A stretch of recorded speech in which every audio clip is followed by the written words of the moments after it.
பிரபலமான அறுவை சிகிச்சை நிபுணர் மருத்துவர் விஜயலட்சுமி அம்மா சொல்லி கேள்விப்பட்டிருக்கிறேன். தூத்துக்குடியிலிருந்து நடுங்கிய கைகளோடு வந்த என்னை நீ நிதானத்தில் இருக்கும் வரை நடுங்காமல் அறுவை சிகிச்சை செய்வாய் என கற்றுக் கொடுத்த அந்த மருத்துவர் தான் எனக்கு வாழ்நாள் அப்பா என சொன்னார்.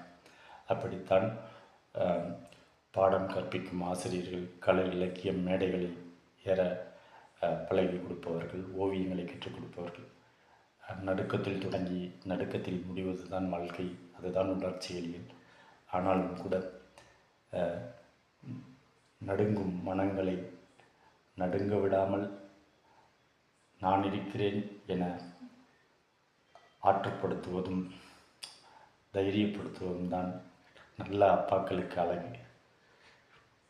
நீதித்துறையோ, நிதித்துறையோ, நிர்வாகத்துறையோ, அரசியல் அறிவியல்